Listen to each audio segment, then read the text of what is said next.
ರಾಜ್ಯದ ಕರಾವಳಿಗೂ ತಟ್ಟಿದೆ ಫೆಂಗಲ್ ಎಫೆಕ್ಟ್. ಮಂಗಳೂರು ಗಡಿಭಾಗ ಕಾಸರಗೋಡಿನಲ್ಲಿ ವರ್ಣಾರ್ಭಟ ಜೋರಾಗಿದೆ. ಗಡಿಭಾಗದ ಕಾಸರಗೋಡು ಜಿಲ್ಲೆಯಾದ್ಯಂತ ಭಾರಿ ಮಳೆಯಾಗ್ತಾ ಇದೆ. ಫೆಂಗಲ್ ದಂಗಲ್ ಶುರುವಾಗಿದೆ. ಕರ್ನಾಟಕದಲ್ಲೂ ಕೂಡ ಕರಾವಳಿ ಭಾಗಕ್ಕೂ ಕೂಡ ಈಗ ಲಗ್ಗೆ ಇಟ್ಟಿದೆ. ಕಾಸರಗೋಡಿನಲ್ಲಿ ವರ್ಣ ಅಬ್ಬರಿಸ್ತಾ ಇದ್ದಾನೆ. ಗಡಿಭಾಗದ ಜಿಲ್ಲೆಯಾದ್ಯಂತ ಭಾರೀ ಮಳೆಯಾಗ್ತಾ ಇದೆ. ಕುಂಬಳೆ ಬಂದೋಡು ಬಳಿ ರಾಷ್ಟ್ರೀಯ ಹೆದ್ದಾರಿ ಕಂಪ್ಲೀಟ್ ಆಗಿ ಜಲಾವೃತ ಆಗಿಬಿಟ್ಟಿದೆ. ಮಳೆ ನೀರು ನಿಂತ್ಕೊಂಡ್ಬಿಟ್ಟಿದೆ. ವಾಹನ ಸವಾರರು ಪರದಾಡ್ತಾ ಇದ್ದಾರೆ. ನೋಡ್ತಾ ಇದ್ದ ದೃಶ್ಯಗಳಲ್ಲಿ ಹೇಗೆ ರಸ್ತೆಗಳು ಜಲಾವೃತ ಆಗಿದೆ ಅಂತೇಳಿ. ಇದು ರಾಷ್ಟ್ರೀಯ ಹೆದ್ದಾರಿ, ಹೈವೇ. ಇದು ಕುಂಬಳೆ ಮತ್ತು ಬಂದೋಡು ಬಳಿ ಇರುವಂಥ ಹೆದ್ದಾರಿ.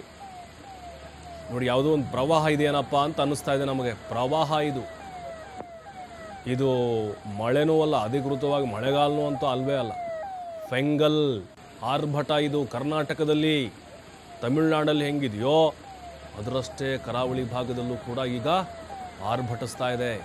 ವಾಹನ ಸವಾರರು ಪರದಾಡ್ತಾ ಇದ್ರು ನೋಡಿ. ಅಲ್ಲಿ ಮೊಣಕಾಲಿಗಿಂತ ಜಾಸ್ತಿ ನೀರಿತ್ತು. ಬೈಕ್ ಸವಾರರಂತರೂ ಹೈರಾಣ ಆಗಿಬಿಟ್ರು. ನೋಡಿ, ಹೋಗೋಕ್ಕಾಗ್ತಾ ಇಲ್ಲ.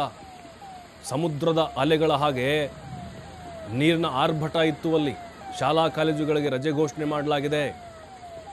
ಮೀನುಗಾರಿಕೆಗೆ ತೆರಳದಂತೆ ಮಂಗಳೂರಿನ ಮೀನುಗಾರರಿಗೆ ದಕ್ಷಿಣ ಕನ್ನಡ ಜಿಲ್ಲಾಡಳಿತ ಸೂಚನೆ ಕೊಟ್ಟಿದೆ. ಡಿಸೆಂಬರ್ 6ರವರೆಗೆ ಯಾವುದೇ ರೀತಿಯ ಮೀನುಗಾರಿಕೆ ಮಾಡಬಾರ್ದು ಅನ್ನುವಂತಹ ಸೂಚನೆಯನ್ನು ಜಿಲ್ಲಾಧಿಕಾರಿಗಳು ಹೊರಡಿಸಿದ್ದಾರೆ. ಮತ್ತಷ್ಟು ಮಾಹಿತಿ ಆದಿತ್ಯ ನೀಡ್ತಾರೆ. ಆದಿತ್ಯ, ನೋಡ್ತಾ ಇದ್ದೀವಿ, ಇದೇ ಅಧಿಕೃತ ಮಳೆಗಾಲ ಅಂತರೂ ಅಲ್ವೇ ಅಲ್ಲ. ಫೆಂಗಲ್ ಆರ್ಭಟ ನಮ್ಮಲ್ಲಿಯೂ, ಅದರಲ್ಲೂ ಕರಾವಳಿ ಭಾಗದಲ್ಲಿ ಎಷ್ಟು ಎಫೆಕ್ಟ್ ಆಗ್ತಿದೆ ಅನ್ನೋದು ಈ ದೃಶ್ಯ ನೋಡಿದ್ರೆ ಸಾಕು. ಯಾವೆಲ್ಲ ರೀತಿ ಅನಾಹುತಗಳಾಗ್ತಾ ಇದೆ ಅನ್ನೋದು.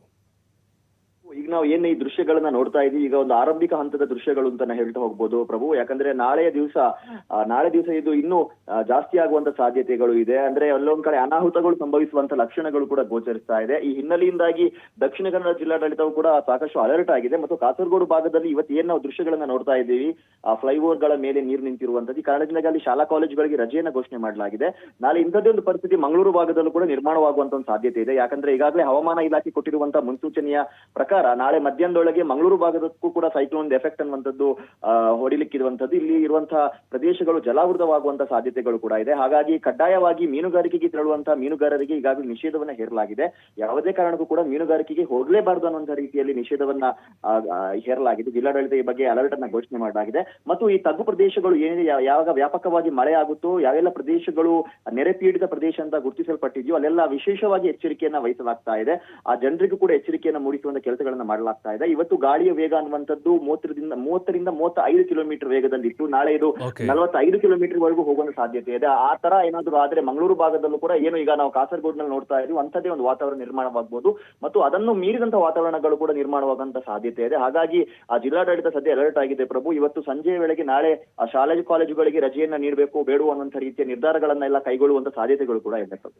ಥ್ಯಾಂಕ್ ಯು ಆದಿತ್ಯ ಮಾಹಿತಿಗಾಗಿ.